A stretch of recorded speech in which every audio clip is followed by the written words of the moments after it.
Assalamualaikum warahmatullahi taala wabarakatuh. Waalaikumsalam warahmatullahi wabarakatuh. Selamat malam Sobat Kreatif dimanapun Anda berada. Selamat malam Pak Yai. Apa kabar Pak Yai? Alhamdulillah. Alhamdulillah. Lama tidak jumpa kita Pak Yai. Ini kayaknya apa kesibukannya Pak Yai? Ada kesibukan yang jelas, tidak kampanye. Oh, tidak kampanye. Oke, Sobat Kreatif, kita akan lanjutkan tradisi ngaji kita, khususnya soal NU masih kita bahas lebih jauh. Belakangan Pak Yai, ini topik masalah NU viral lagi Pak Yai. Ya.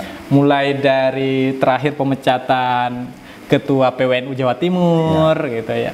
Makna kembali lagi ke hitoh dan pro kontra antara politik praktis. Itu sebenarnya masalah ini apa sih intinya Pak Yai? Iya, assalamualaikum warahmatullahi wabarakatuh. Waalaikumsalam warahmatullahi wabarakatuh. Ini semuanya inti. Semuanya inti. Jadi bisa dijawab panjang, bisa disingkat ya. Jadi ya saya sebagai santri tentunya ya tentu sami'na wa ata'na kepada masyayikh NU ya. Tetapi tidak asal aja saya berpendapat. Ya, saya membayangkan seandainya pemecatannya Kiai Mustamar itu diundur saja. Karena kalau dihitung-hitungan masa baktinya tinggal 3 bulan lagi, kenapa sih kok nggak nunggu nanti setelah Pilpres tinggal 3 bulan lagi beliau sudah harus konverwil ya untuk penggantian atau pelanjutan. Yang kedua, ini pemilu tinggal 1,5 bulan lagi, ya kan? Oh, hampir 40 hari lebih ya. Februari kan sudah tanggal 14 ya. Kenapa sih tidak nunggu setelah Pilpres misalnya? Kalau misalnya NU itu mengedepankan riayatul ummah untuk menjaga ketenangan, kekondusifan ya. Saya kok memandang, tentu saya sebagai santri ya, lebih bijak kalau dipecat atau tidak dipecat setelah Pilpres. Nah, tapi ya sudah diputuskan, kita santri, saya santri ya, sami'na wa ata'na. Hanya saja yang mengganjal kemudian viral adalah adanya SP1, SP2, SP3 itu yang menurut saya secara organisatoris tidak signifikan kesalahannya. Itu hanya kesalahan yang bersifat perspektif saya kira, bukan bersifat organisatoris ya, apalagi melanggar aturan berat ADRT ya, itu katanya ya, karena NU Uwat ada di mana itu di Lirboyo ya, Kediri, kemudian katanya lagi permasalahannya adalah Muktamar Jombang ya. Saya kira hal-hal yang seperti itu ya boleh jadi alasan, tetapi sulit untuk diterima saat Pilpres praktis seperti sekarang. Tapi apakah politik praktis memang betul-betul berbahaya Pak Yai? Atau misalnya menyalahi prinsip menjadi NU atau bagaimana Pak Yai? Ya, begini. Jadi ini akan panjang, tapi kita akan simpulkan sedikit. Apakah politik praktis itu aib bagi NU? Saya kira ya dilihat dari sudut pandang, bisa barokah dan berkah bagi NU. Politik praktis bisa menjadi berkah, apa alasannya Pak Yai? Kalau memang kita benar-benar fair dan menjadikan figur Mbah Hasyim Asy'ari sebagai patron ya, sebagai teladan, maka saya kira Mbah Hasyim Asy'ari itu juga tidak kemudian menjauh dari politik praktis. Mbah Hasyim Asy'ari tidak jauh dari politik praktis. Kita tahu bahwa Mbah Hasyim Asy'ari adalah orang penting, bahkan inisiator pendirian partai politik Masyumi, partai politik Islam di Indonesia yang berdiri ketika kondisi penjajahan Jepang ya. Kalau nggak salah tahun 24 Oktober 1943. Artinya sebelum bangsa ini merdeka, Mbah Hasyim sudah mendirikan partai politik ya bersama dengan ormas-ormas Islam yang lain. Dan tidak hanya itu, yang Mbah Hasyim juga membawa gerbong banyak ya, PBNU waktu itu adalah untuk masuk ke dalam partai politik Masyumi. Dan dua keputusan yang diambil dari banyak keputusan penting adalah, pertama Mbah Hasyim Asy'ari ya bersama dengan pengurus partai Masyumi, tentu waktu itu Sukimin ya, ketua Tanfidiyah atau ketua hariannya atau ketua umumnya, memutuskan dua hal. Pertama ya, 8 Desember 1944 mendirikan 3 laskar. Laskar Hizbullah, Laskar Sabilillah, dan Laskar Hizbul Waton. Inilah yang menjadi garda depan untuk perlawan terhadap Jepang dan perlawan terhadap Nicah. Ya, bahkan dari sinilah nanti organisasi ABRI atau TNI itu didirikan. Itu kelanjutan dari Masyumi sebenarnya yang didirikan oleh Mbah Hasyim beserta ormas yang lain. Yang kedua, Mbah Hasyim tentu juga dengan pengurus yang lain, waktu itu Mbah Hasyim sebagai Rois Suroh ya, Dewan Suroh ya, Rois Akbar Dewan Suroh memutuskan mendirikan perguruan tinggi Islam.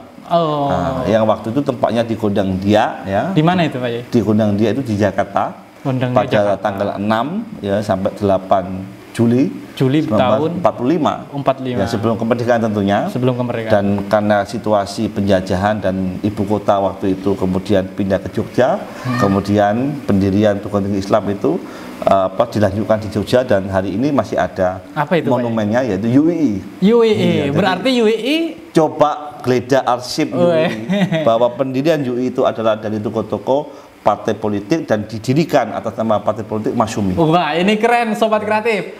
Kampus besar kita, Universitas Islam Indonesia ya, adalah berkah politik praktis Partai Masyumi yang diinisiasi oleh Mbah Hasyim Asy'ari. Wah, luar biasa. Rois Suroh atau Rois Akbarnya. Pada saat itu. Ya, wakilnya Mbah Wahid Hasyim putranya sendiri. Ya. Di Masyumi ini. Di Masyumi. Artinya banyak kemudian yang lain. Jadi kalau hari ini kita mengenal TNI, hari kita mengenal perjuangan 10 November itu tidak lepas dari Masyumi dan itu tidak lepas dari Mbah Hasyim Asy'ari. Berarti Mbah Hasyim dan Mbah Wahid berpolitik praktis itu tidak menyalahi NU sebagai jamiah keagamaan Pak Yai? Ya, NU sejak dari awal berdiri 1926 itu di dalam ADRT-nya itu ada istimewa adiniyah, organisasi Islam, sosial dan kemasyarakatan. Ya, ada 6 poin.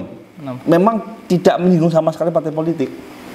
Ya, tetapi dari kekuatan civil society NU inilah yang bisa membuat partai politik yang besar seperti Masyumi. Ya. Dan partainya 6 ADRT itu adalah yang pertama adalah ingin menyatukan para alim ulama yang bermadhab 4. Yang kedua, meneliti kitab-kitab Muktabaroh Ahlussunnah wal Jamaah. Yang ketiga, turut mendirikan pesantren tradisional atau salafiyah dan musolah, masjid, langgar yang berbasis Madin. Yang Yang kelima adalah memberikan santunan kepada orang-orang duafa yang lemah ya supaya mendapatkan pendidikan yang setaraf. Dan yang keenam adalah turut membangun ekonomi kerakyatan. Jadi memang NU di dalam ADRT-nya tidak menyinggung partai politik sama sekali. Meskipun ketika kita bicara fikih madhab arba'ah, di situ tidak ada fikih ibadah, tapi ada fikih siasi, ada fikih muamalah, yang di situ ada bab imamah, ada bab imarah, ada bab bughad, dan itu pasti masih menjadi perhatian NU juga. Jadi politik masih masuk ke bab fikih ya. Bab fikih. Jadi masih ada perhatian. Nah, karena komitmen NU ini adalah istimewa ad-diniyah wal istimaiyah ya, maka NU bersama dengan 9 ormas lain mendirikan partai politik. Dan itu Mbah Hasyim sendiri yang merintis partai politik. Jadi perintisan partai politik Mbah Hasyim tidak melanggar ya sama 6 prinsip ADRT itu ya, nggak melanggar ya. Oke Pak Yai, terakhir meskipun di dalam banyak kesempatan ya ada banyak usulan ya, seperti di Menes di Indramayu itu tahun 38 kan ya, supaya NU membuat partai politik sendiri, tetapi karena ADRT-nya NU adalah jamiah adiniyah ya, maka tidak membuat dengan baju yang lain yang bernama Masyumi dan mengajak ormas yang lain. Berarti langkahnya Mbah Hasyim ini mirip sama cucunya ya, Gus Dur ini ya? Iya, tidak mengubah NU. Betul, tidak mengubah mendirikan PKB, tapi mendirikan PKB. Betul. Mbah Hasyim tidak mengubah NU tapi mendirikan Masyumi. Betul. Sama ternyata ya langkahnya. Nah, pahitnya ya sedikit. Pahitnya kenapa NU kembali ke kita ke istimewa ini apa masalahnya Pak? Karena memang NU ini selalu pahit ketika di dalam partai politik. Selalu pahit. Sejak menjadi parpol tahun 55 pemilu, itu banyak konflik di internal. Iya, yang ingin menjadi pejabat negara, menjadi DPR terlalu banyak. Jadi dan itu akan ada gesekan-gesekan. Makanya Ukhuwah An-Nahdliyah itu dibuat setelah NU menjadi partai politik. Betul. Oke. Nah, Sobat Kreatif, terima kasih Pak Yai. Atau gimana terakhir Pak Yai? Yang terakhir, ketika juga di dalam ketika difusikan Orde Baru jadi P3 ke P3, di situ juga bayangin NU itu waktu difusikan dari 4 partai Islam itu terbesar. NU itu 18,4%, sementara PRT, PSII itu hanya di bawah 2. Tetapi ketika pemilihan parlemen dan kabinet, mereka terlalu banyak ngambilnya. Sampai tahun 71 kalau tidak salah ya, sebelum keluar itu Hitoh 79 nanti yang diusulkan di Muktamar Semarang. Nah, itu 29 yang diusulkan oleh NU itu nggak diterima oleh P3. Nah, jadi sebenarnya ketika kembali ke Hitoh digaungkan 79 itu sebenarnya juga bagian dari langkah politik praktis. Karena NU tidak punya tempat di P3. Kembali lagi lah ke istimewa diniyah. Berarti kembali ke Hitoh adalah keputusan politik praktis. Iya. Perlu diingat juga, 4 kali ketika Hitoh Nadia itu dimunculkan, para muktamar mengusulkan 3 atau 2 hal yang pokok. Ya, ketika 79 di Semarang itu muktamar ke-26, para muktamirin sepakat membuat 2 hal. Yang satu adalah membuat partai politik NU. Artinya dengan nama lain, lain. Yang kedua membuat lajnah partai politik atau lajnah politik. Ya, meskipun itu nanti tidak. Ini ormas apa ini lajnah politik? Ya, kan, Banom apa partai? Lajnah. Atau kalau di dalam bahasa itu adalah biro. Oh, biro, ya, divisi kan, gitu ya. Divisi politik. Artinya memang semangat orang NU untuk berpolitik dari dulu nggak bisa dibendung. Nah, ketika di situ boleh juga begitu, usulan ini nggak akan hilang.